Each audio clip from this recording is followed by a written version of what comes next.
Hello, my dear students.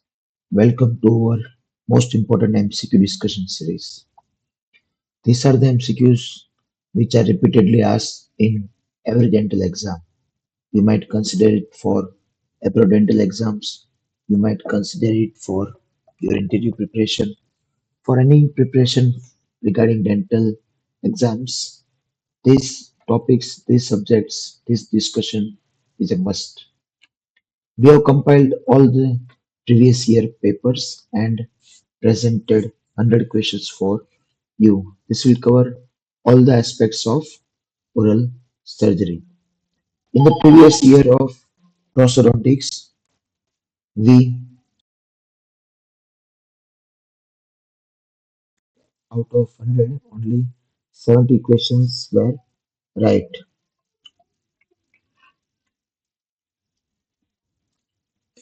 So at the end of that lecture, you were knowing that many of the questions were easy, many questions were difficult. But what we are planning is it's a concept where you have to go through the first pattern of MCQs. After pattern, you have to go through its explanation, its solution, and understand the facts that if this MCQ is asked, you have to apply this logic. Third thing is mere mugging will not help because all those muggers or all those crammers who have been cramming since 5 to 10 years will be your competitor. So logic is important than cramming. Now we request you to keep book or pen with you and along with you your answer you have to mark whether your answer was correct or not. Hope my voice is clear. We will request all the students who are watching live to mark their presence. Afterwards, we will start today's lecture.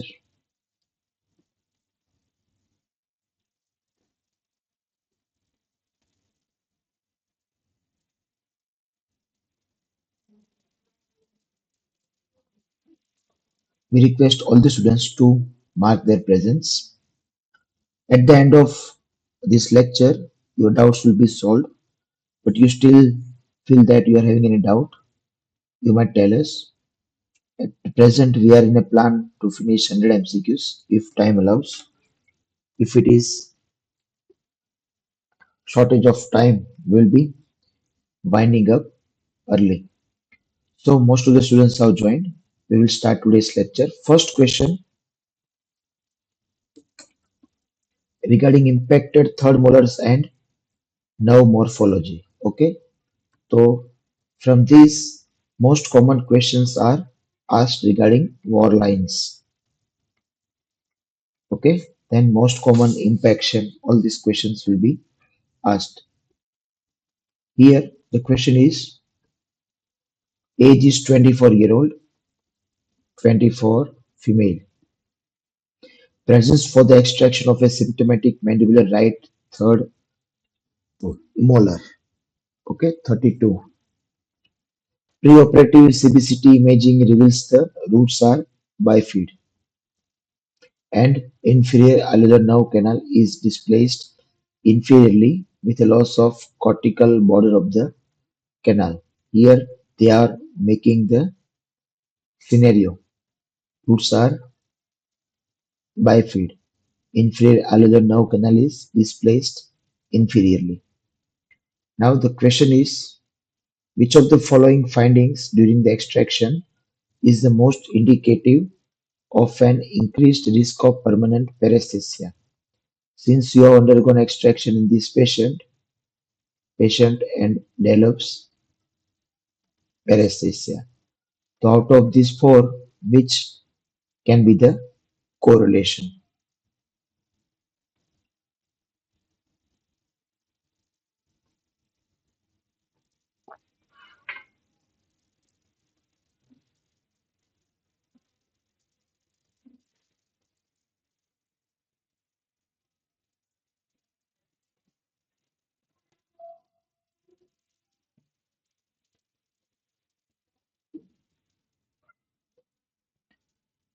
Let's see. Question is Krima has given C. Savan has given answer A. All the students, please write the question number and then answer. Here the answer is C. Root apex, the place, okay, where it is near to the canal, there might be some error during the extraction. Okay, so here they are going with the critics. Why A is incorrect? Mere nerve visibility does not make sure that it is injured. Then brisk bleeding, it signifies damage to vessels, not nerve. Okay. Third thing is notching or grooving. It indicates that something near the root is in contact with the deeper portion. Okay. And when the tooth was extracted, if the roots are having notch or groove, there might be chances that trauma will be there. Loss of lamina dura, that is in case of infection, does not signifies nerve injury. Second question, Ludwig's angina management. Already the characteristics are given. Age is 45 year, woody induration of the submandibular, submental and sublingual spaces bilaterally. High fever, drooling and elevated tongue.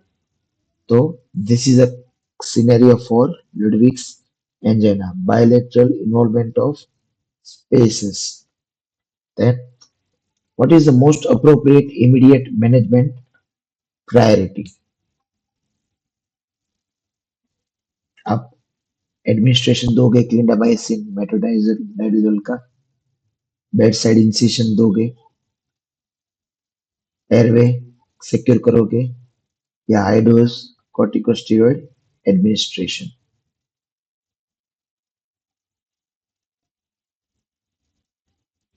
Second में सब लोग क्या लिख रहे हैं?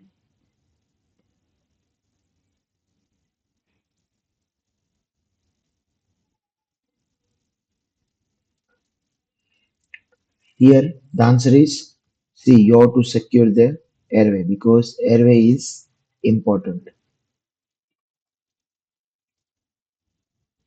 Next question, maxillofacial trauma classification. A 32-year-old male presents after motor vehicle injury with dish face deformity. ठीक है, dish face है,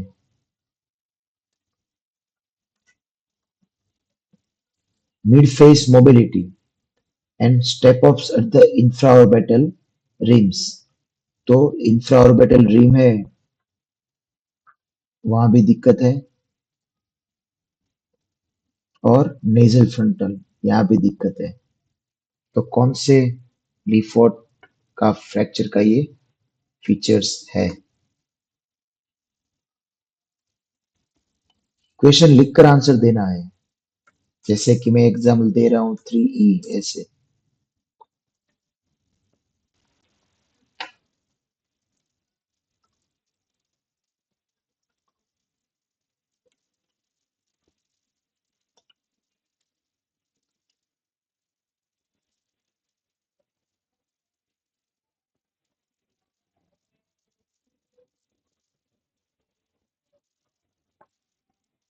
चलो सी आंसर आए और कोई? सही है, लीफोर्ट 3 के फ्रैक्चर है. फिर लीफोर्ट 1 के अंदर green sign, cracked pot sound.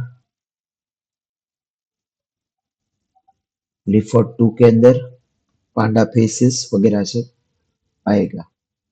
ठीक है.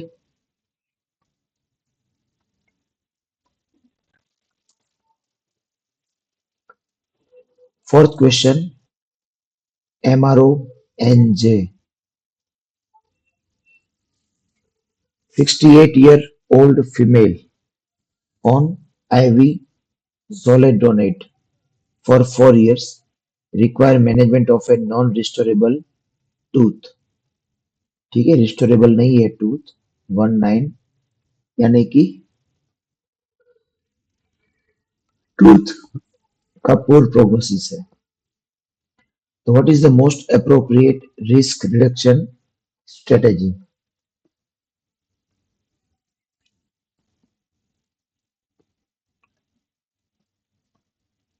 अब दवाई बंद कर दोगे, एक्सट्रैक्शन करोगे, क्लोजर के साथ स्विचर लेकर और एंटीबायोटिक्स दोगे, हाइपरबैरिक ऑक्सीजन थेरेपी दोगे, या एक्सट्रैक्शन को अवॉइड करोगे और रूट बैंकिंग, खाली कोरोनल पोर्शन जो खराब है उसको निकाल देना है, क्या करोगे ये केस में?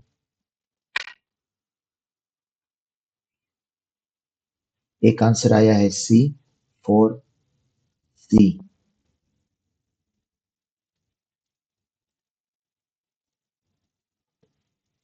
एक आंसर आया है डी। अब सब लोग अलग अलग आंसर दे रहे हैं, ए डी। क्रीमा का आंसर बाकी है।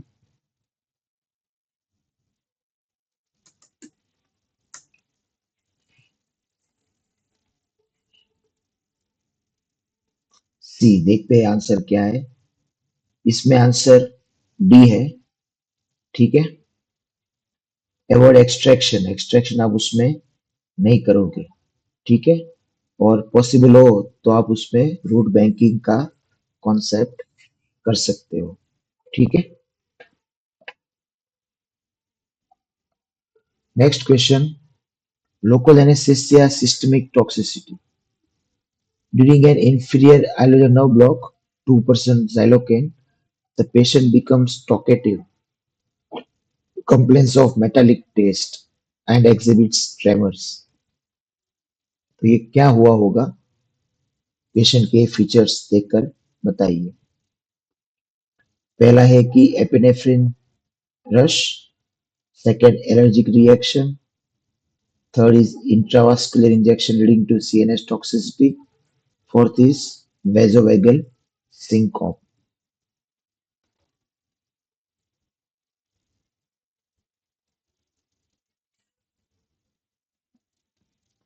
इसमें तो नीचे आंसर था ही, तो कोई बड़ी बात है नहीं। ठीक है, अब मान लो ट्रेमर्स आएंगे तो ये सीएनएस के साथ लेना देना है।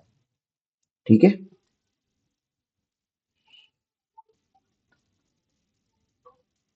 Next question. अ 35-year-old मेल, उसमें सॉप बबल दिखेगा, अपीयरेंस। दूसरा कौन सा अपीयरेंस आता है? हनीकॉम आता है। Now in this question, they are just discussing about soft bubble multilocular radiolucency in the posterior mandible. In the biopsy, it is confirmed that there is acanthomatous ameloblastoma. Okay, what is the gold standard for surgical management for acanthomatous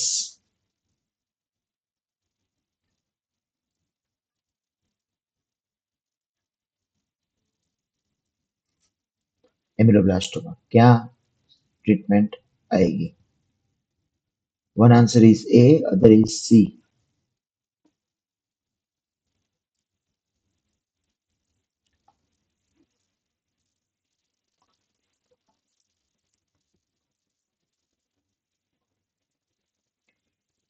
Other answer also is C. तो यहाँ पे जो कोई भी tumour होगा ना, तो resection answer आएगा।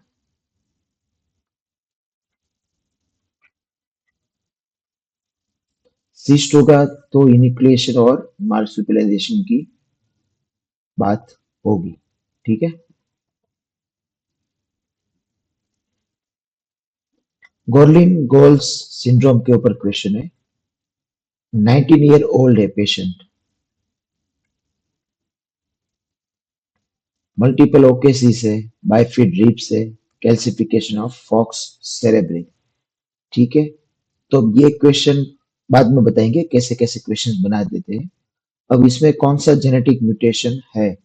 तो एक एडवाइस ये थी कि ऐसे क्वेश्चंस को लीव कर देना है।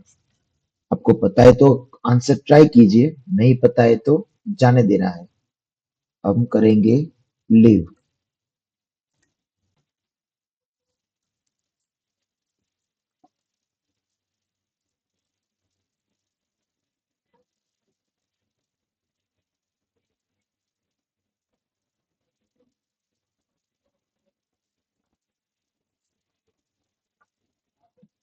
दो आंसर आए हैं। बी सही आंसर है। पीटी CH1 है। आपको पता होगा, मुझे तो नहीं पता था। Is the tuber suppressor gene mutated in Nevoid basal cell carcinoma syndrome? अब यहाँ पे ये लोगों ने थोड़ा अच्छा दिया है। ठीक है, तो जब भी आप एमसीक्यू पढ़ते हो ना, तो ये स्ट्रेटेजी आपको पता होनी चाहिए। ये इसका आंसर है, nevoid basal cell carcinoma syndrome. फिर सी P53 किसके लिए है? Squamous cell carcinoma. और BRAF ये है एमिलोब्लास्टोमा के लिए। ऐसे आपको आपके नोट्स में याद रखना है। और GNAS किसके लिए है? Fibrous dysplasia. ठीक है, तो ऐसे आपको जब भी कोई क्वेश्चन इसमें ट्विस्ट करके देंगे, फाइब्रस डिस्प्लेजिया के साथ कौन सा जीन रिलेटेड है। ठीक है, next question traumatic bone cyst के ऊपर है। रेडियोलुसेंसी है, स्कैलोप्ड बॉर्डर है between mandibular premolar roots, vitality positive है यानी कि टूथ वाइटल है, लेकिन एस्पिरेशन एम्प्टी है, कुछ आता नहीं है। तो क्या दिक्कत होगी और क्या ट्रीटमेंट करोगे आप? तो इसमें आंसर आएगा ए। ठीक है, वो तो पहले से ही बता दिया था कि ट्रॉमेटिक सिस्ट का ये आंसर है। अब देखो यहाँ पे लिखा है लेटरल पेरिडोन्टल सिस्टम, क्यों आंसर नहीं देंगे? क्योंकि स्केलोपिंग नहीं था। ठीक है, मॉडरेट सिस्ट होती है, वो एम्प्टी नहीं होते। तो आपको अभी ये बात रखना है कि एम्प्टी होगा तो ट्रोमेटिक बोन सिस्ट हो सकती है। ठीक है, और रेडिकुलर सिस्ट में टूथ नॉन वाइटल होगा। नेक्स्ट क्वेश्चन, आपको 3 दिन के बाद यानी कि एक्सट्रैक्शन के 3 दिन के बाद, ठीक है, तो कोई बुक में ऐसा लिखा है आफ्टर 2 days, यहाँ पे 3 दिन कर दिए। ठीक है, नॉट इमीडिएटली आफ्टर 1 day, ये आपको याद रखना है। 2 to 3 days एक्सट्रैक्शन के बाद patient complains of intense throbbing pain, foul odour और स्वेलिंग कोई नहीं है। तो इसमें क्या रीजन हुआ होगा ये कंडीशन का?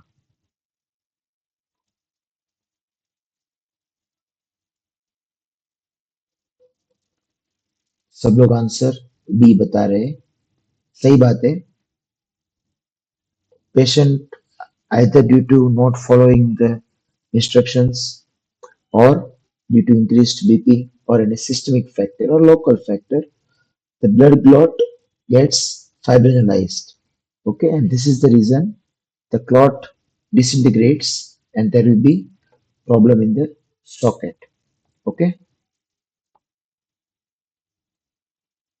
next question. During maxillary third molar extraction, the tooth disappears. आपने एक्सट्रैक्शन किया और इंफ्राटेम्परल फोसा के अंदर दांत चला गया, तो क्या उसकी ट्रीटमेंट आएगी, मैनेजमेंट क्या आएगा?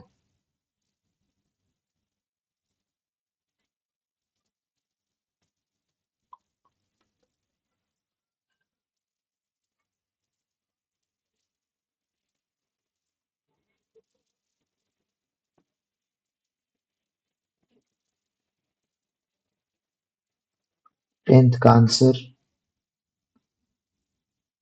एक ने बताया है बी, कोई बता रहा है सी।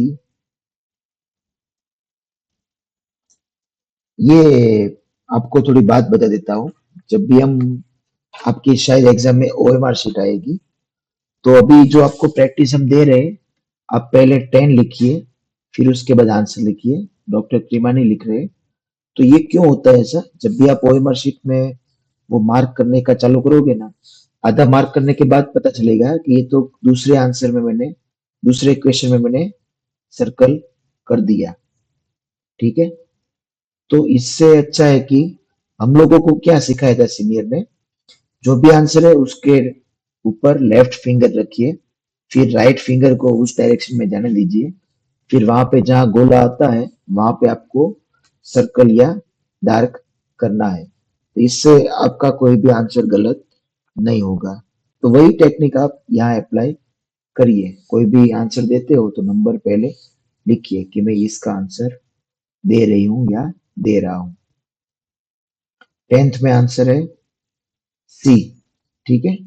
आपको इन्फॉर्म करना होता है, ये एक इम्पोर्टेंट एथिक्स है। कभी भी पेशेंट से कोई भी बात छुपानी नहीं चाहिए। ठीक है?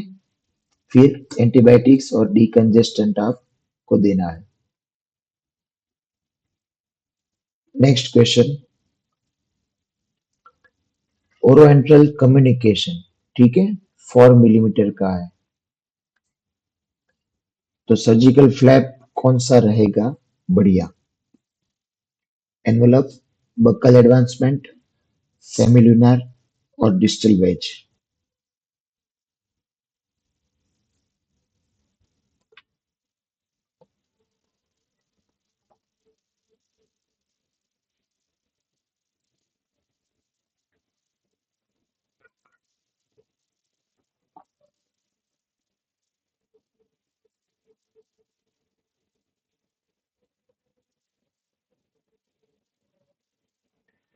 11 B, all are answering B.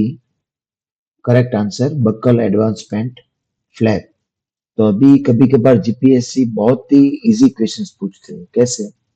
Buckle advancement flap was given by whom? तो यहाँ पे आएगा रेयरमैन। अब मुझे बताइए पैरेटल फ्लैप का साइंटिस्ट कौन है? पैरेटल अप्रोच होता है, उसका साइंटिस्ट कौन है? कमेंट करके बताइए।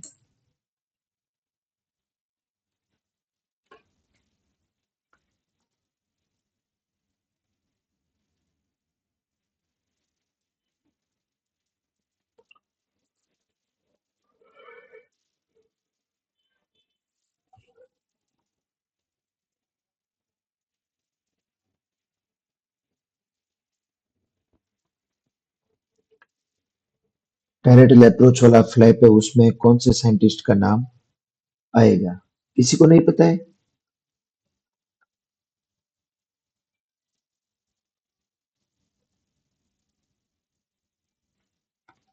लैगनबर्ग नहीं आता, मुझे जहां तक पता है वहां तक एशली आएगा।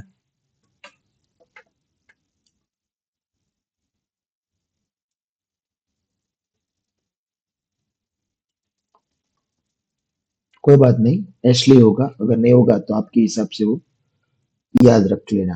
ठीक है?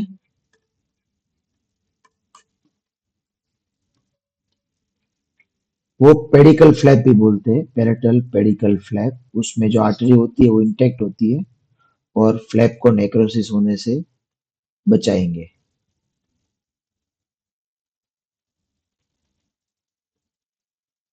नेक्स्ट क्वेश्चन ब्लो आउट के ऊपर है। Restricted downward gaze. ठीक है? पेशेंट नीचे नहीं देख सकता है।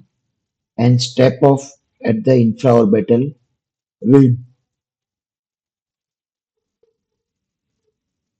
What is the mechanism of ocular entrapment? ठीक है? तो ब्लो आउट फ्रैक्चर जब होता है तब ऑक्यूलर एंट्रैपमेंट का क्या मैकेनिज्म होगा?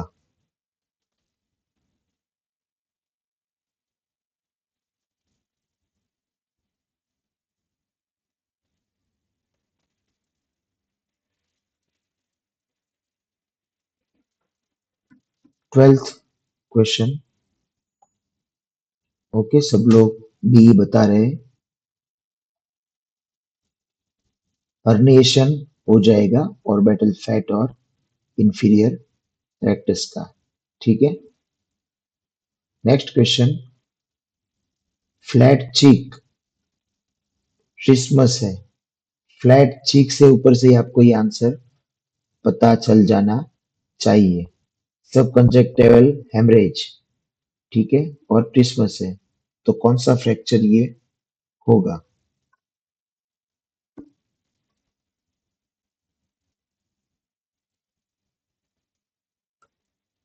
डॉक्टर क्रीमा क्यों नंबर नहीं लिख रहे हो?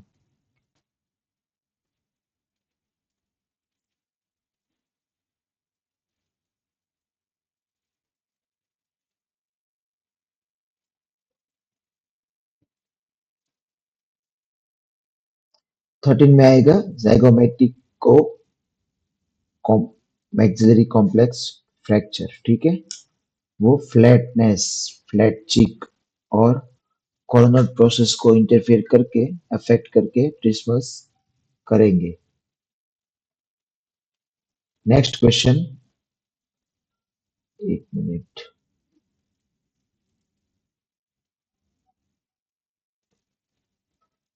Mandibular angle fracture involving an impacted third molar, ठीक है। मैंडिबल फ्रैक्चर हो चुका है और जो थर्ड मोलर है वो इन द लाइन है, ठीक है, वो वहां पे इन्वॉल्व है। तो टूथ को कब निकलना पड़ेगा?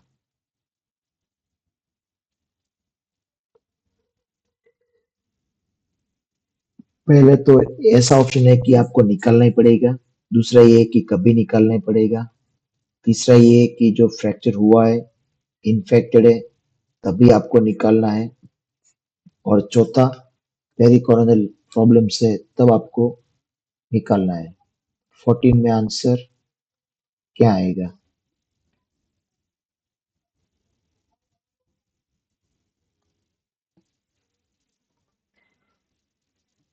सी, ए अलग अलग आंसर्स आए हैं, यहाँ पे आंसर है सी, ठीक है। फ्रैक्चर और इन्फेक्टेड होगा तभी आपको निकालना पड़ेगा। नेक्स्ट क्वेश्चन, पेरेसिसिया 4 मंथ है, ठीक है, आपने लोकल वो दांत निकाला है लोअर का, इंफीरियर आलोजन नर्व ब्लॉक दिया है, ठीक है, नर्व इंटैक्ट है लेकिन एक्सॉन्स टूट गए हैं, तो ये नर्व इंजरी का पल्स में ऑलरेडी क्लासिफिकेशन दिया हुआ है, टाइप्स, टाइप 1, टाइप 2, टाइप 3, ये उसके क्लासिफिकेशन। तो खाली एक्सॉन डिस्टर्ब हुए और नर्व इंटैक्ट है तो वो इनिशियल स्टेजेस में होगा। तो इसमें आप क्या आंसर लिखोगे?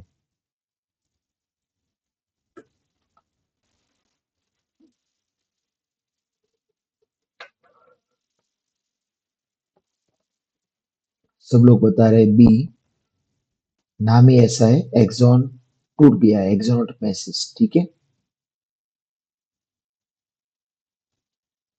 Next question, patient on warfarin और आईएनआर 2.2 है, उसको दांत निकालना है, तो मैनेजमेंट आप क्या करोगे उसमें?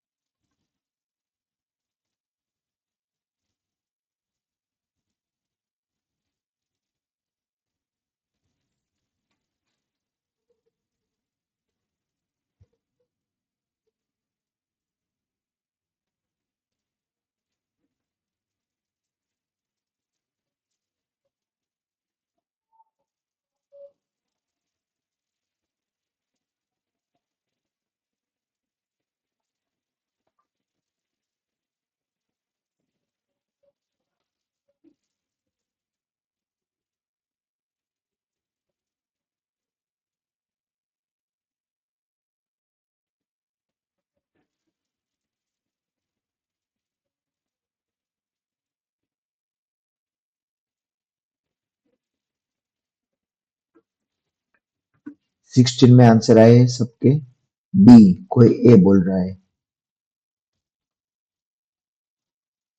B is the answer. आप एक्सट्रैक्शन कर सकते हो और लोकल प्रिकॉशंस लेना है हीमोस्टेसिस में, ठीक है। प्रेशर वाली मेथड आप कर सकते हो। ठीक है, बहुत सारे मेथड्स है हीमोस्टेसिस के। एब्जल यूज कर सकते हो, स्पॉन्ज यूज कर सकते हो, कुछ लोग वैक्स भी यूज करते हैं। बहुत सारी चीजें हीमोस्टेसिस में आती है। ये इंपॉर्टेंट इंटरव्यू का क्वेश्चन है। How will you control haemorrhage during extraction? ठीक है,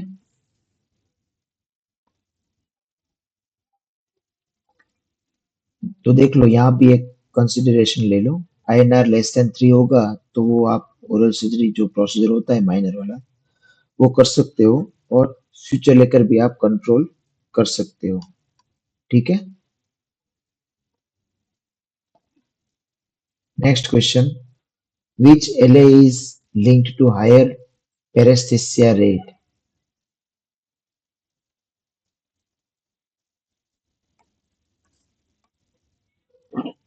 लाइडोकेन, मेपिवेकेन, आर्टिकेन, बोपोवेकेन। तो ये तो होगा नहीं क्योंकि तो हम हर रोज देते हैं। हमने तो पेरेस्थेसिया बहुत ही कम देखा, तो ये तीनों में से एक होगा। ऐसे आपको एलिमिनेशन सीखना है। अब ये तीनों में से क्या आंसर आएगा?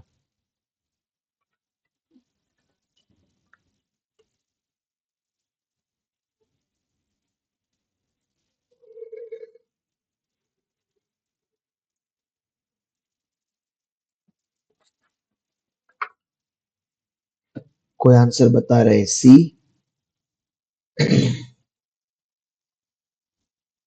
Here C is the answer, articaine. ठीक है, तो एक क्वेश्चन आता है हॉट टूथ का, जहाँ पे टेट्रोडोटॉक्सिन ऐसा कुछ होता है, टेट्रोडोटॉक्सिन रेजिस्टेंट चैनल होती है, वहां पे आप आर्टिकेन दे सकते हो। अब बच्चे होते हैं उसमें भी आपको आर्टिकेन का आंसर लिखना है। तो ऐसे आपको आपकी नोट्स में जो जो की पॉइंट्स है वो आपको याद रखने हैं। ठीक है,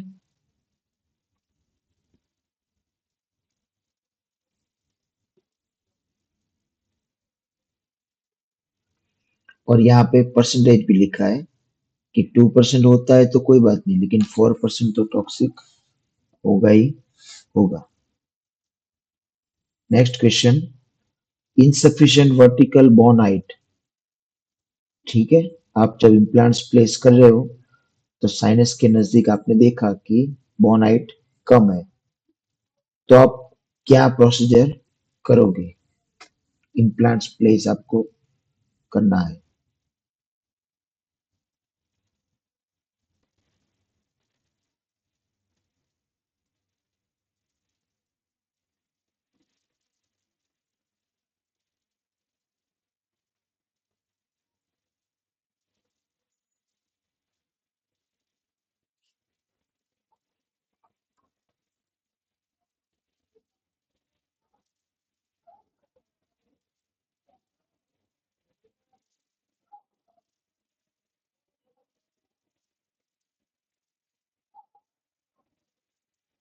18 में आंसर, एक है सी, एक है ई। देखो ई लिखना भी एक इंटेलिजेंस है, क्योंकि नेगेटिव ना हो जाए उसका खास ध्यान रखना है। इसमें आंसर आएगा बी, डायरेक्ट आपको साइनस लिफ्ट कर देना है। ठीक है,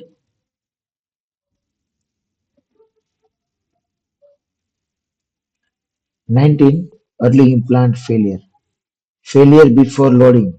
ठीक है, during the first 4 months implant आपने प्लेस कर दिया और 4 महीने हुए तब तो पेशेंट आ गया, सर आपने क्या किया, इम्प्लांट तैर रहा है। तो क्या उसका रीजन होगा?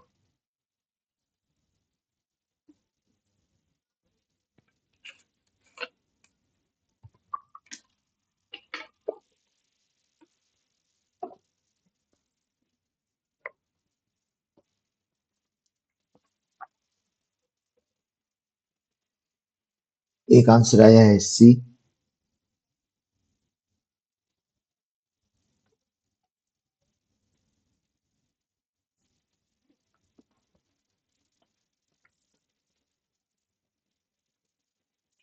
सही है, पेरी इम्प्लांटाइटिस तो थोड़े लेट कॉज होगा ना, तुरंत नहीं हो सकता है, बैक्टीरिया को थोड़ा टाइम चाहिए। और यही आंसर है, ऑस्टियोइंटीग्रेशन शुरुआत से ही फेल था, इसलिए ये नहीं हुआ होगा। ठीक है।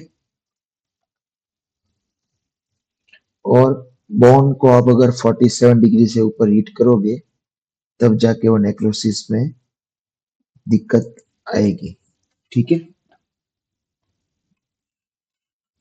Next question, painful submandibular swelling that hurts most while eating.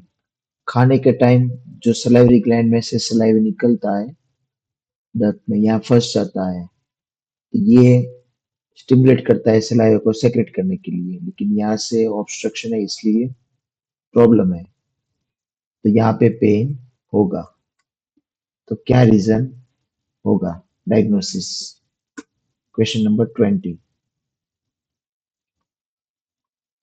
साइलोरिसियासिस is the answer. Okay, दूसरा नाम उसका मिल्टाइन सिंड्रोम है।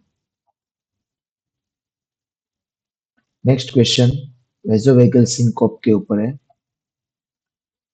पेल होता है, स्वेटी पेशेंट होता है, कॉन्शियसनेस चला जाएगा, पेशेंट अनकॉन्शियस हो गया, और हार्ट रेट बहुत ही कम है, लो हार्ट रेट। ठीक है, तो क्या दिक्कत हो सकती है?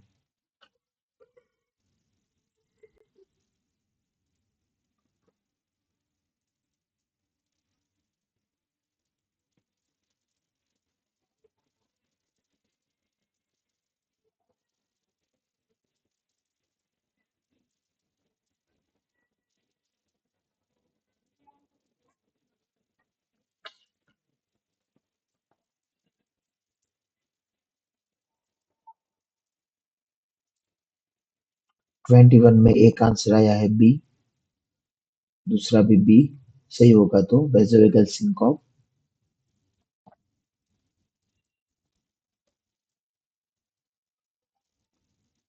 स्टेटस एस्थमेटिक्स के ऊपर क्वेश्चन है। Wheezing does not respond to albuterol inhaler। ठीक है, पेशेंट को कांस्टेंट wheezing आ रहा है और एल्बुटेरॉल दिया, फिर भी वो नहीं रिस्पॉन्स मिल रहा है, तो ये कंडीशन में आप क्या दोगे? ठीक है, which is the line of drug for immediate treatment in asthmatic attack?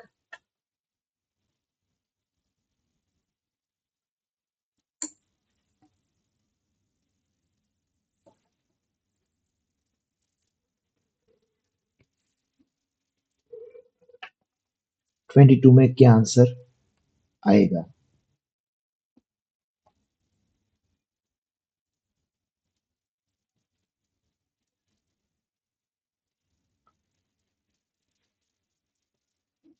B is the answer.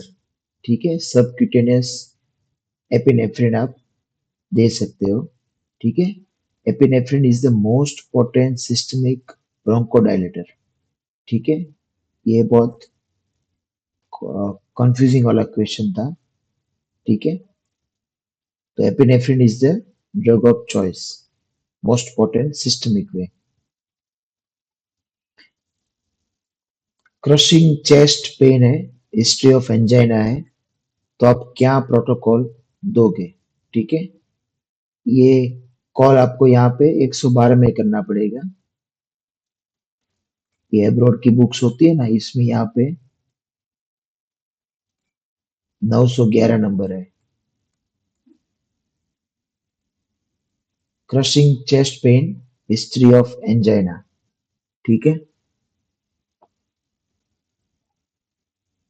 हमारे नीट एमडीएस के एग्जाम में ये क्वेश्चन आया था। जेएसवाई का फुल फॉर्म क्या होता है? जननी सुरक्षा योजना। तो ऐसे भी कभी कभार सिली क्वेश्चंस पूछ लेते हैं, तो आपको पूछेंगे कि इमरजेंसी नंबर कौन सा है हेल्पलाइन के लिए, तो 112 हो चुका है। महिला और महिला की सेफ्टी के लिए कौन सा है? वुमेन हेल्पलाइन, वो भी आपको पता होना चाहिए। 23 में आंसर क्या आएगा? कुछ लोग बता रहे सी, कुछ लोग बी। अब इंटरव्यू में आप जाओगे ना गर्ल्स जब, तब ये लोग ऐसे भी क्वेश्चन पूछते हैं कि विमेन के लिए क्या क्या स्कीम्स चालू है गवर्नमेंट में। तो थोड़ा जीके भी आपको पढ़ते रहना है। 23 में आंसर आएगा सी। ठीक है, नाइट्रोग्लिसराइन आपको देना है, फिर फर्क नहीं पड़ता है तो 112 को कॉल कर लेना है।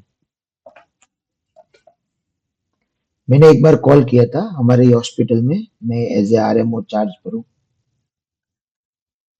तो 112 को कॉल किया तो 18 मिनट के बाद गाड़ी आई। इमरजेंसी, ये इंडिया की इमरजेंसी है।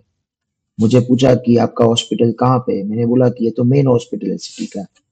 फिर भी उन्होंने पूछा कि वो कौन से एरिया में है। तो ये पुअर कंडीशन है, कोई बात नहीं, लेकिन ये इंडिया है। Next question, type 1 diabetes. ठीक है, एक्ट्स कंफ्यूज्ड, जो पेशेंट है टाइप 1 डायबिटीज वाला, वो कंफ्यूज्ड हो चुका है और ड्रंक मिड प्रोसीजर, ऐसे लग रहा है कि वो नशे में है। तो अब उस कंडीशन में आप क्या करोगे? तो टाइप 1 डायबिटीज है तो वो तो, ये तो इजी क्वेश्चन है, आपको थोड़ा डिफिकल्ट लगता होगा, लेकिन क्या करोगे आप, वो मुझे बताइए। सही है, वुमेन हेल्पलाइन के लिए 181। आपको जब गर्लफ्रेंड परेशान करती हो तो, नहीं, आप शायद गर्लफ्रेंड को परेशान करते हो तब जाके वो 181 को कॉल करेगी। हमारे बॉयज के लिए, जेंट्स के लिए कोई हेल्पलाइन नहीं है। 24 में आंसर आएगा बी। सही है, टाइप 1 डायबिटीज है तो ये जो सिम्टम्स है उसमें ग्लूकोज कम हो गया है, तो आपको ग्लूकोज देना है। ठीक है, तो ये इंटरव्यू का क्वेश्चन भी है। आप अपने क्लिनिक में कौन कौन सी इमरजेंसी ड्रग्स रखोगे? तो पहले आप ऑक्सीजन रखोगे, फिर ये और हाइपोग्लाइसेमिक वाली जो होती है ग्लूकोज की ड्रग, ग्लूकोज रखोगे। ठीक है, फिर एड्रेनालिन आएगा, एट्रोपिन आएगा, बहुत सारी ड्रग्स है, वो हम बाद में आपको पढ़ाएंगे जब हमारा वो लेक्चर आएगा तब। Antibiotic prophylaxis. ठीक है, which patient requires prophylaxis? mitral valve prolapse, prosthetic heart valve, prosthetic hip और functional heart murmur। इसमें आप कौन सी कंडीशन में प्रोफाइलेक्सिस जरूरी होता है?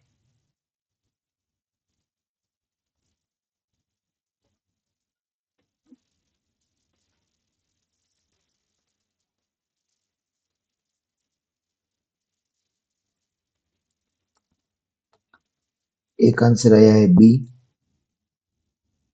और कोई आंसर?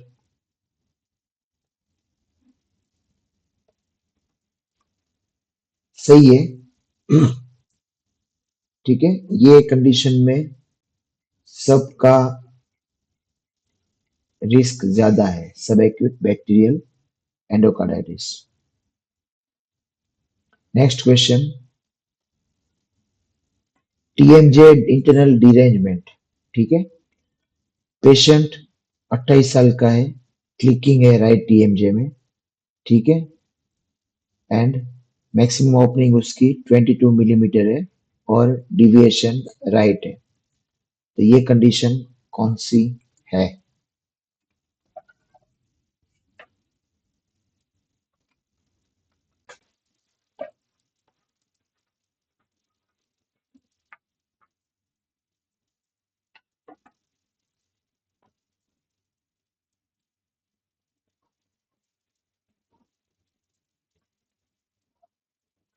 डॉक्टर साउंड की स्पीड बहुत ही अच्छी है, क्योंकि जब फर्स्ट राउंड आप एग्जाम में दोगे ना जीपीएससी का, जो प्रीलिम्स होती है, तो यही याद रखता है कि जैसे ही आपने क्वेश्चन पूरा किया, आंसर आता है तो ही उसमें टाइम बिगाड़ना है। नहीं आता है तो सोचने का टाइम नहीं है हमारे पास, तुरंत नेक्स्ट क्वेश्चन पर चले जाओ, क्योंकि आपको एक राउंड मिलेगा सोचने का। अगर पहले क्वेश्चन से ही आपने सोचने का चालू कर दिया तो फिर आपका पेपर कभी भी पूरा नहीं होगा। अभी जीपीएससी का जो लेवल होता है वो टफ होता जा रहा है और वो ट्राई करेंगे कि आपको टाइम में ही कंफ्यूज कर दे। ठीक है, सावन ने पहले बी बताया था, फिर ए बताया, तो अब कौन सा आप आंसर फाइनल रखे? 26 में कौन सा आंसर फाइनल रखे? तो देखो, अब मैं एक बात बताना चाहता हूँ, छोटी सी बात है लेकिन इम्पोर्टेंट है। पहले भी बताई थी, बहुत सारे लोग जो 2015 से पास आउट होंगे, वो भी 2025 है, तो वो भी जीपीएससी देंगे आपकी तरह। ठीक है, तो अब वो थोड़े एक्टिव होते हैं, क्लिनिक में होते हैं, फैमिली होता है, वो ऐसा सोचेंगे कि पल्स कर दो तो ये हो जाएगा। अब मान लो ये तो बहुत इजी क्वेश्चन है, अब ऐसे ही 200 क्वेश्चन आए ना, तो उनका स्कोर 10 या 20 से ऊपर नहीं होगा। Moral of the story, concept ठीक होना चाहिए, खाली एक बुक लेकर नहीं होना चाहिए।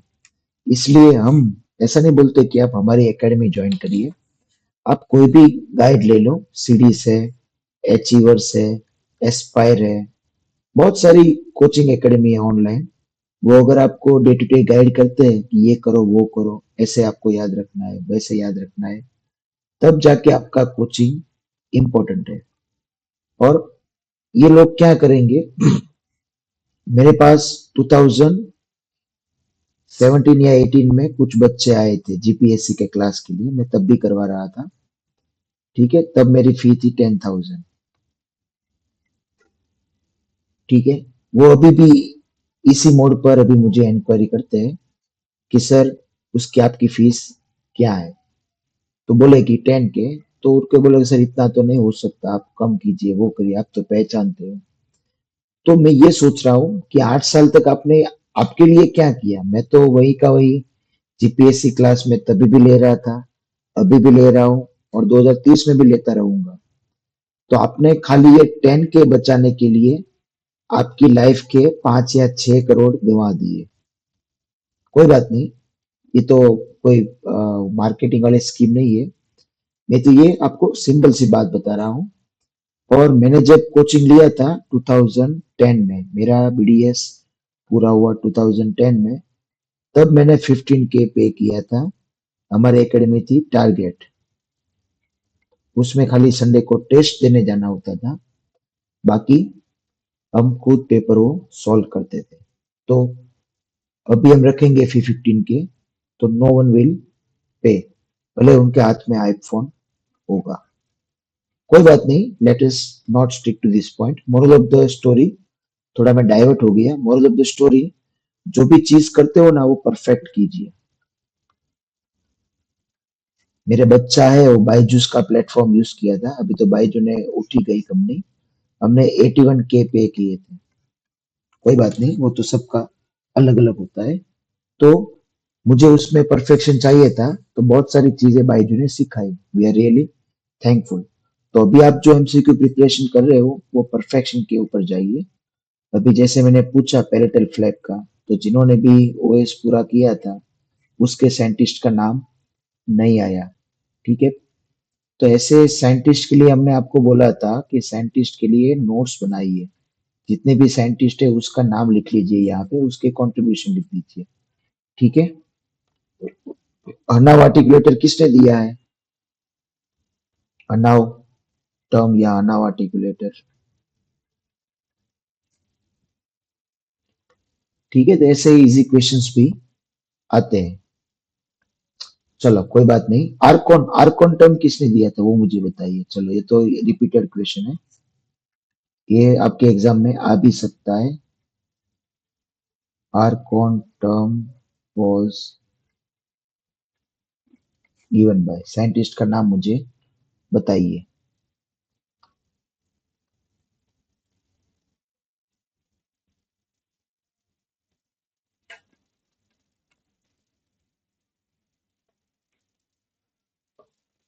सही है, बर्गस्ट्रॉम ने दिया था। हमने जब बहुत सारे टाइम पहले बच्चों को सिखाया था कि ये साइंटिस्ट आएगा, लेकिन बहुत सारे लोग क्या करेंगे, अनाव का नाम लिख देंगे, कुछ अलग अलग, क्योंकि जब प्रोस्टो आता है तो अनाव के सिवा किसी को कुछ पता नहीं होता है। ठीक है। नाउ क्वेश्चन नंबर 26, इसमें आंसर क्या आएगा? B is the correct answer, without reduction इसमें आएगा। ठीक है, तो हम ये आपको पीडीएफ दे देंगे, आप थोड़ा ये डिस्कशन भी पढ़ लेना है। ठीक है। नेक्स्ट क्वेश्चन,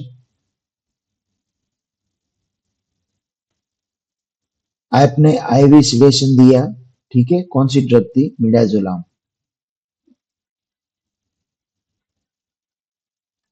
अ 50-year-old patient becomes over seeded, कुछ ज्यादा ही नशे में आ गया, सिडेशन आ गया, with respiratory rate of 6 breaths per minute। तो आपको पता होना चाहिए नॉर्मल कितना होता है, नॉर्मल रेस्पिरेटरी आपको पता होगा तो पता चल गया होगा कि वो कम हुआ या ज्यादा। और ऑक्सीजन सैचुरेशन ड्रॉपिंग 88, वो भी आपको पता होना चाहिए। तो हमारा नॉर्मल रेस्पिरेटरी रेट कितना होता है? 16 to 18 होता है, और ऑक्सीजन 98 जितना आप गिनो। ठीक है, तो अभी दोनों कंडीशंस कम हुई, तो इसमें आप कौन सा रिवर्सल एजेंट दोगे?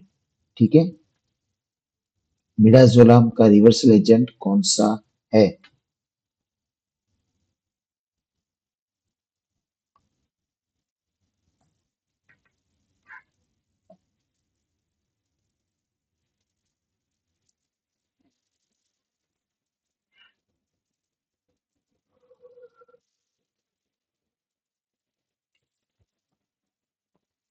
एक आंसर आया है बी। एक आंसर आया है बी।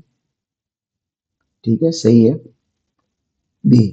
तो अभी देख लो, यहाँ पे तीन चार दिए हैं, हम लोग बहुत सारे डिस्कस करेंगे।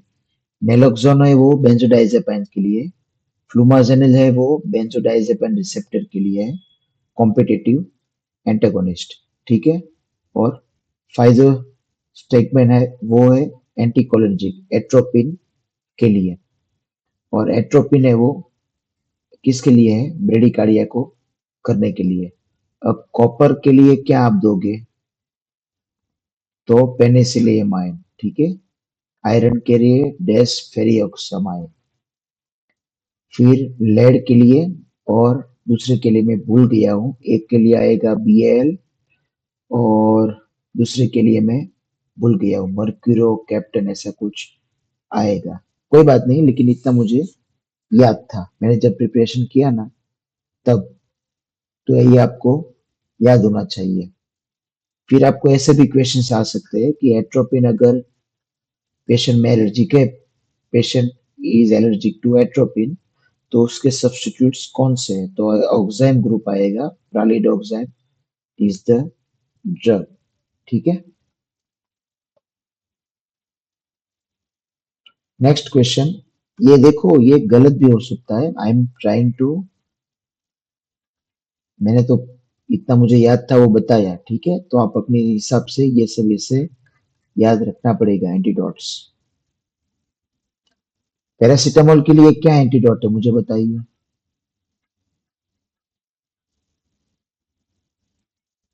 और उसका पॉइजनिंग डोज भी क्या है वो मुझे बताइए?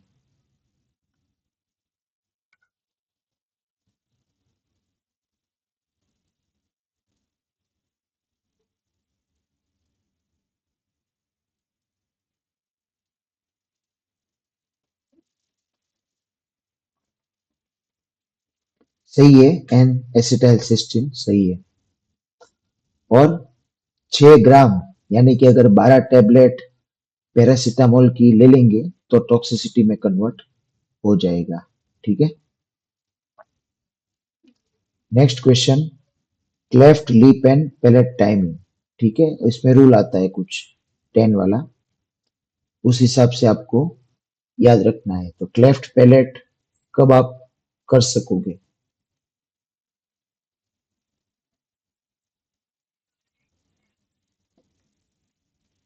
रूल ऑफ 10 आता था,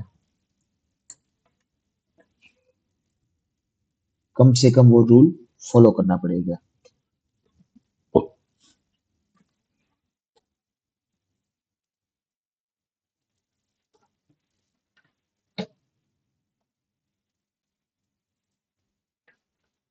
एक आंसर आया है ए, 1 वीक ऑफ एज।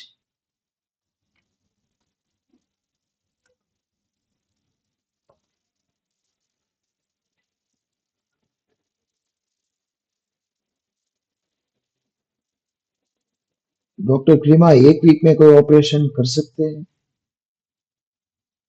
ठीक है, तो 9 to 18 मंथ्स तो आपको चाहिए ही चाहिए। ठीक है, और क्लेफ्ट लिप में आएगा रूल ऑफ 10। वो क्या है रूल ऑफ 10, मुझे समझाइए। कमेंट में बताइए, आप जिसको भी आता है वो दूसरे के लिए भी काम आएगा। क्या होगा rule of 10?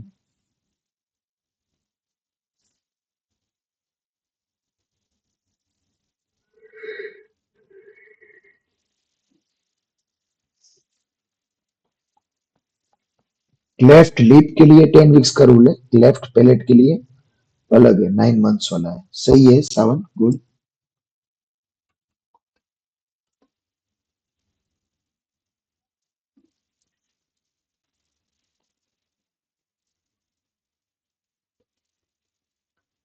Next question, during a general anaesthetic, ठीक है, आप सिवोफ्लोरिन भी दे रहे हो और सक्सिनाइल कोलाइन भी दे रहे हो, मसल रिजिडिटी हो गई पेशेंट में, ठीक है, तो आप इसमें क्या ट्रीटमेंट दोगे? तो ये किसका क्वेश्चन है?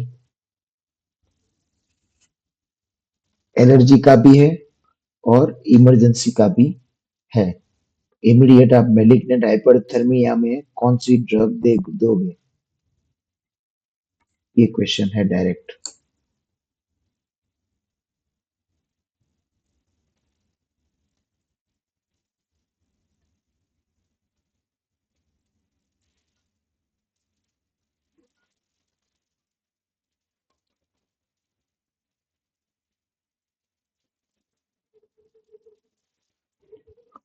सही है, यहाँ पे dantrolene is the specific treatment for malignant hyperthermia.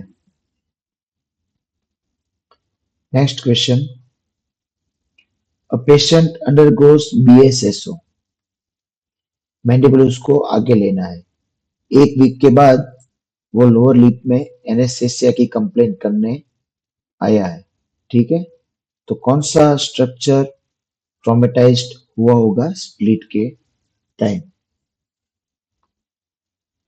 Lower lip completely anaesthetise. तो ये घुमा फिरा के क्वेश्चन पूछा है। अगर आपको ये पूछते कि लोअर लिप में कौन सी नर्व सप्लाई होती है, which nerve supplies innervation to lower lip, ये उसका क्वेश्चन है।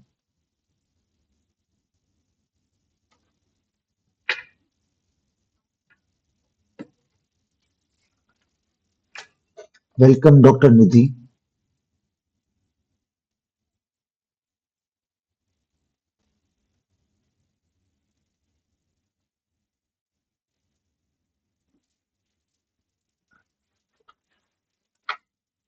इन 30, C is the answer, A is the answer, and इधर इसमें भी अलग अलग आंसर आते हैं। नर्व सप्लाई में भी, नर्व सप्लाई के 5 to 6 क्वेश्चंस आने वाले हैं आपके एग्जाम में। टॉन्सिल की नर्व सप्लाई क्या है, पैलेट की क्या है, हार्ड पैलेट की क्या है, नर्व सॉफ्ट पैलेट की क्या है,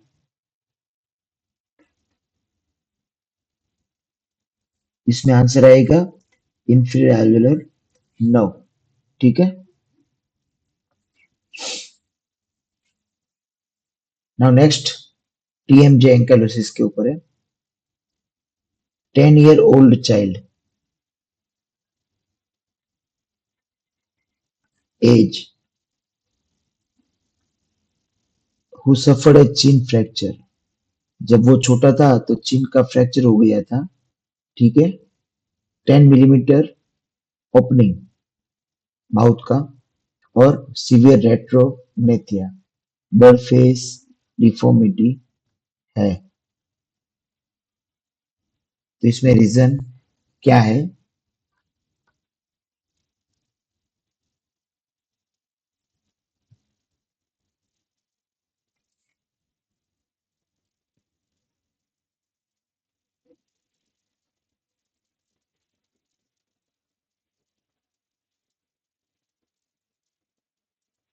31 में क्या आंसर आएगा वो बताइए।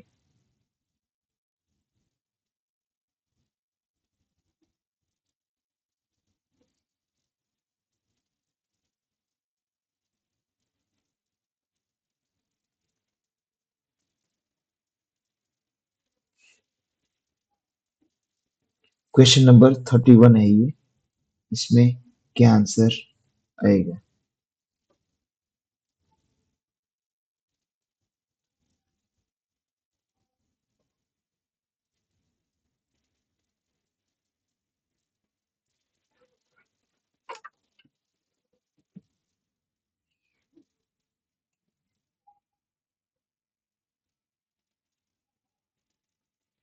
Here the answer is bony ankylosis, but it is true.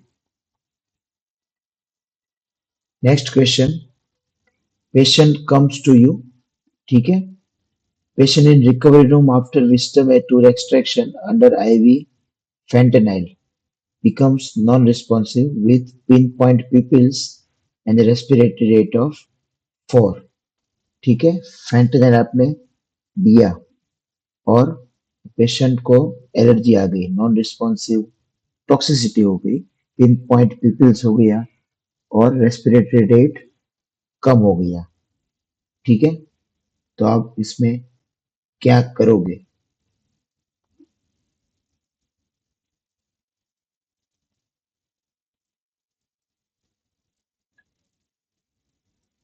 तो ये ओपियोइड जो ड्रग है इसमें आप कौन सा एंटीडोट दोगे।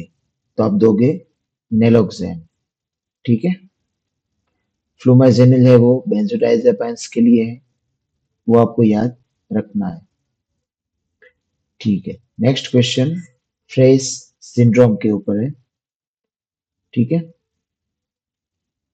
फ्रे का दूसरा नाम क्या है, ऑरिकुलोटेम्पोरल सिंड्रोम। तो इसमें क्या क्या होगा, पैराटिड ग्लैंड आपने निकाल दिया, फिर पेशेंट की जो स्किन है वो रेड एंड स्वेटी हो गई जब भी वो खाता है तब। ठीक है। तो ये कौन से नर्व के बारे में बात कर रहे हैं।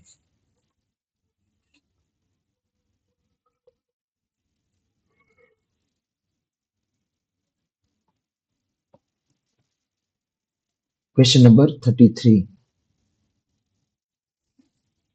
Here the answer is auriculotemporal nerve।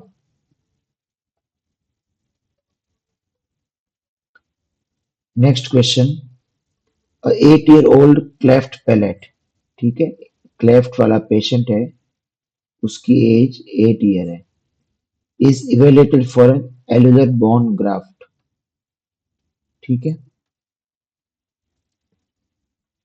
और क्या मिसिंग है, मैक्सिलरी लेटरल इंसाइजर। अब ये ग्राफ्ट परफॉर्म करने के लिए आपको क्या जरूरी है।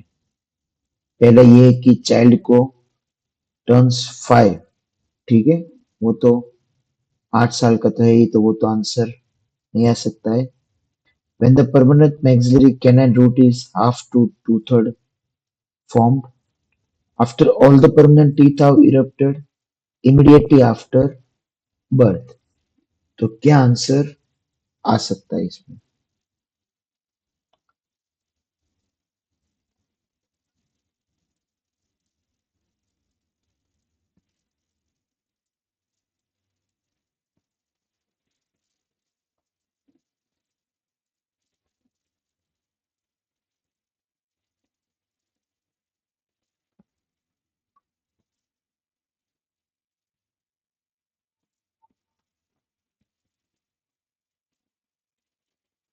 All are answering B। Now let's see what is the answer। सही आंसर है, कैनाइन का कुछ क्राइटेरिया होता है, हाफ तो होना ही चाहिए, टू थर्ड तक भी चलेगा। ठीक है। नेक्स्ट क्वेश्चन, आपने प्रोपोफोल डिथिलेशन के लिए यूज किया है। ठीक है। प्रोपोफोल का दूसरा नाम है डे केयर वाला ड्रग। कभी कभार इजी क्वेश्चन आए आ जाएंगे, डे केयर एनेस्थीसिया तो propofol. Which of the Following is a significant side effect of propofol that requires constant monitoring. Propofol में क्या दिक्कत आती है कि उसको मॉनिटरिंग जरूरी होता है कांस्टेंट।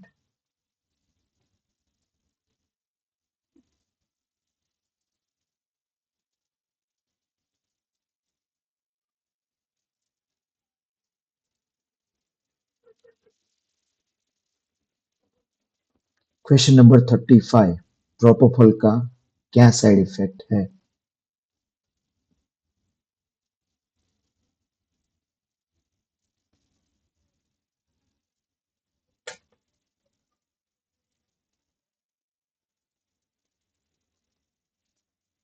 एक आंसर आया है सी,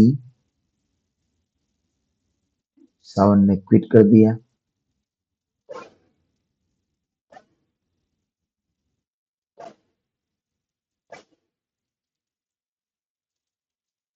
इसका आंसर आएगा pain on injection and respiratory depression. ठीक है, रेस्पिरेशन के ऊपर उसका नेगेटिव रोल होता है, इसलिए हमको कांस्टेंट मॉनिटरिंग करना पड़ेगा।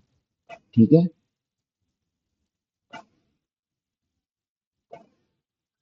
Patient with a closed lock has failed 3 months of conservative therapy।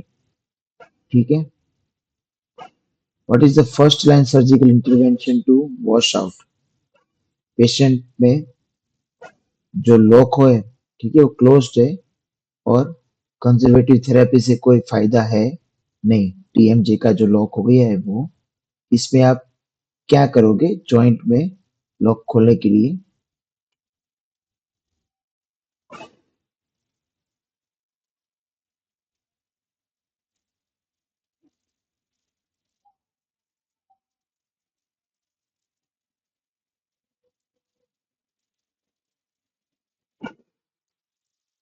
Question number 36, एक आंसर आया है सी, सम आंसर इज बी। बहुत ज्यादा मत सोचो, एक रूल भी रखो कि आंसर तो देना है या ई लेना है। ये द आंसर इज आर्थ्रोसिंथेसिस। ठीक है, नेक्स्ट क्वेश्चन, अ 22-year-old पेशेंट, ठीक है, यहाँ पे has a 10 mm maxillary transverse deficiency, crossbite and a high arch palate। ठीक है, ओवरजेट थोड़ा ज्यादा है, 10 mm का है। What is the most stable surgical procedure to widen the maxilla in this adult? Maxilla बढ़ाने के लिए आप क्या क्या कर सकते हो? खाली ऑर्थोडोंटिक अप्रोच करोगे, लीफोर्ट करोगे, या शार्प करोगे, या मैंडिबुलर नैरोइंग?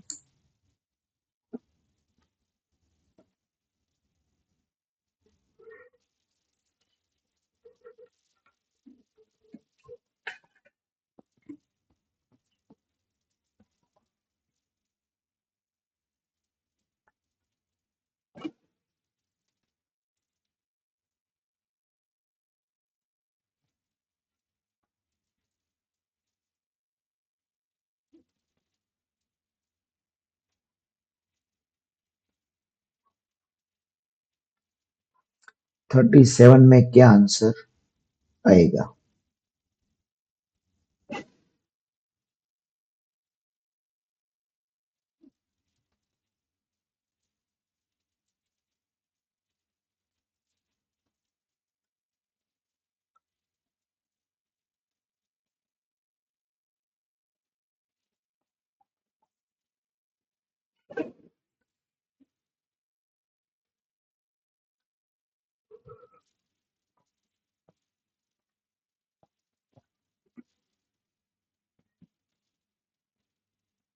ये द आंसर इज सी, आपको दोनों साथ में करना है, सर्जिकल और रैपिड पैरेटल एक्सपांशन। ठीक है,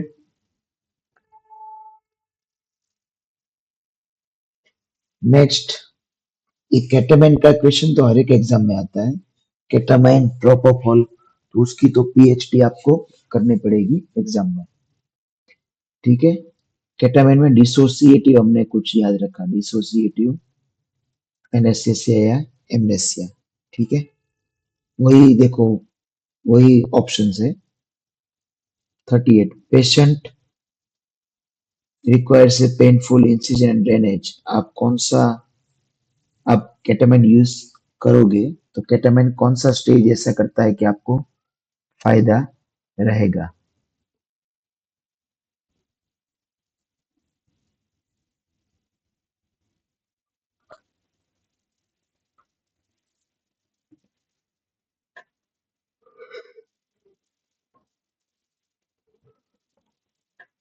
38 में बी। और कोई आंसर?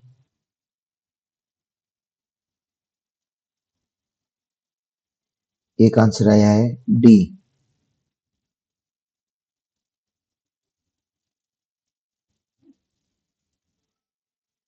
और कोई आंसर?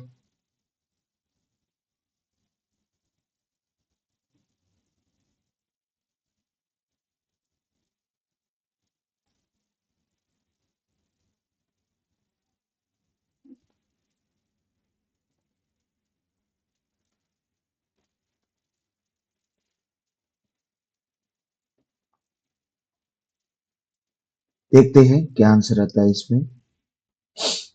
ये आंसर इज बी। वो एक ऐसा स्टेज बनाता है कि आपके बॉडी से आप अलग हो जाते हो, ऐसा लगता है। ठीक है। 39th question. 25-year-old मेल है, उसको यूनिलेटरल एक ही साइड पर कॉन्डाइल का नेक फ्रैक्चर हो चुका है। ऑक्लूजन सही है और प्री इंजरी बाइट भी वो मिनिमल गाइडेंस के साथ कर सकता है। ठीक है, कॉन्डाइलर नेक फ्रैक्चर है, ऑक्लूजन स्टेबल है, तो वो एक अच्छी बात है। ठीक है, डिस्प्लेस्ड नहीं है और प्री इंजरी की बाइट थोड़े ही गाइडेंस से वो कर सकता है। तो इसमें आप कौन सी ट्रीटमेंट दे दोगे? तो जब भी फ्रैक्चर का क्वेश्चन आता है ना, तो ये पॉइंट इंपॉर्टेंट है, स्टेबल ऑक्लूजन। ठीक है। 39 में क्या आंसर आएगा?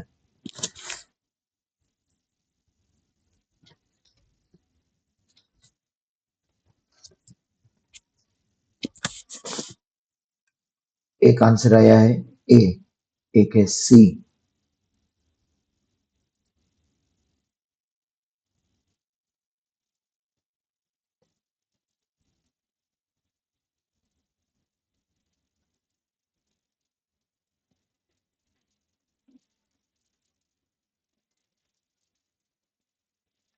इसमें आंसर आएगा सी, क्योंकि ऑक्लूजन नॉर्मल है। ऐसे पेशेंट्स हमारे क्लिनिक में बहुत आते हैं कि सर मैं गिर गया था, ये हुआ, ते हुआ। तो हम क्या करते हैं, ऑक्लूजन चेक करते हैं, फिर भले जो भी फ्रैक्चर हो उसको बोलते हैं कि आप 21 दिन के बाद आ जाना दिखाने। फिर वो आते हैं ना तो बोलते हैं कि हाँ सर सब सही हो चुका है। ठीक है, तो इसमें सॉफ्ट डाइट, एनाल्जेसिक्स और फंक्शनल मॉनिटरिंग की जरूरत है। ऑक्लूजन स्टेबल नहीं होता तब जाके आपको रिडक्शन करना पड़ता। ठीक है।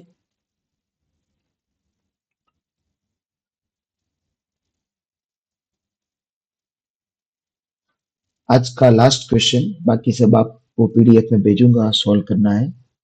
Ranula management. A patient has large bluish fluctuant swelling in the floor of the mouth that looks like a frog's belly. What is the treatment of choice to prevent recurrence? ठीक है, अगर आप रेन्यूला की treatment करना चाहते हो permanent, ठीक है, और रिकरेंस ना हो, तो आप कौन सी ट्रीटमेंट फॉलो करोगे? एस्पिरेशन, मार्सुपिलाइजेशन, एक्सिजन और इंसिजन एंड ड्रेनेज।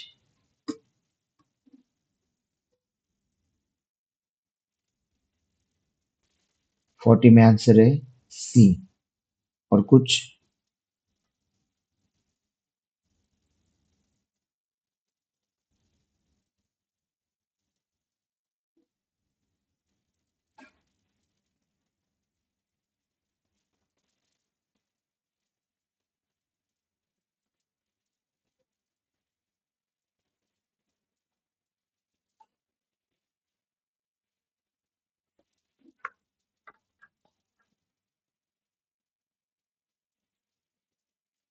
आज का लास्ट क्वेश्चन, फिर सब लोग अपने अपने मार्क्स बताएंगे 40 में से कितने आए, तो उस हिसाब से आपका परफॉर्मेंस पता चलेगा।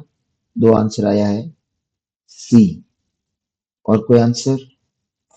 Here answer is correct, you have to go for removal of sublingual gland. ठीक है, तो आज के दिन में कितने आंसर सही हुए किसके, वो मुझे बताइए। Out of 40 how many marks correct?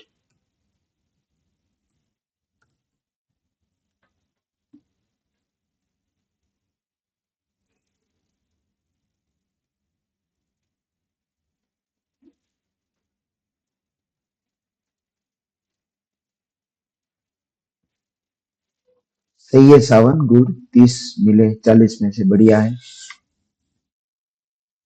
क्रीमा का परफॉर्मेंस थोड़ा पुअर है, 21। और कोई? 30 सही है। Anything above 50% is good, but थोड़ा इम्प्रूवमेंट तो करना पड़ेगा आपको। अभी कम आते हैं तो भी कोई बात नहीं, आपको ज्यादा मेहनत की जरूरत है। जिसको 30 आए वो भी सही है, उसको 35 लाने की कोशिश करना है। ये पीडीएफ में भेजूंगा आपको, ये बार बार सॉल्व करना है, क्योंकि ये लोग अलग से आपको प्रिपरेशन करवाते हैं। ठीक है, तो लॉजिक भी है इसमें, टॉपिक भी है। तो आज के लेक्चर में इतना काफी है। और तन्मय बताना चाहेंगे कितने हुए आपके?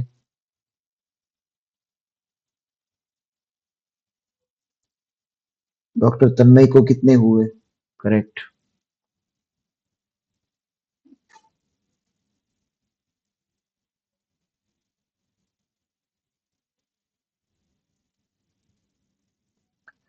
कोई बात नहीं, लेट ज्वाइन हुए थे इसलिए स्कोर नहीं बता पाएंगे। तो आज के लेक्चर में इतना काफी है। आपको जो पढ़ाया वो 40 topics, 40 questions, 40 different different scenarios थे। उसमें से आपको बहुत सारा नॉलेज मिला होगा कि क्या क्या ध्यान रखना है। तो वही 40 अगर आप करोगे तो भी आपका स्कोर इंप्रूव होगा ओरल सर्जरी में, क्योंकि घुमा फिरा के यही क्वेश्चंस का आंसर देते हैं। तन्मय ने भी अच्छा परफॉर्मेंस किया, 31 अच्छा स्कोर है। तो अभी ये सब सारे इजी क्वेश्चंस थे। तो अगर हम 100 तक जाते तो भी आपको अच्छे ही मार्क्स आते सबको। लेकिन कहीं ना कहीं आपको जितना हो सके उतना अच्छा परफॉर्म करना पड़ेगा। आज के लेक्चर में जो आपने देखा, पढ़ा, सुना, वो सब आपको अप्लाई भी करना पड़ेगा, क्योंकि खाली प्रीलिम्स के लिए नहीं, इंटरव्यू में भी ऐसे क्वेश्चंस आते हैं। एवरेज कैसे आप मेंटेन करोगे, हार्ट पेशेंट में आप क्या क्या ध्यान रखोगे, कौन कौन से हार्ट पेशेंट को आप प्लांट एक्सट्रैक्शन करोगे, ये सब क्वेश्चंस आ सकते हैं। ठीक है, तो आज के लेक्चर में हम इतना काफी रखते हैं। हमारा डिनर बाकी है अभी, थोड़ा लेट हो गया, सॉरी उसके लिए। लेकिन हम कल या परसों फिर मिलेंगे अगले कोई सब्जेक्ट के साथ। ठीक है, तो thanks for watching and supporting us. For all those users who are watching on YouTube, please don't forget to share and subscribe. This is a motivational platform not only for dental GPSC this year, but also for the upcoming dental exams. Thanks for supporting in our platform for providing dental education to all the needful. Have a nice time and good night.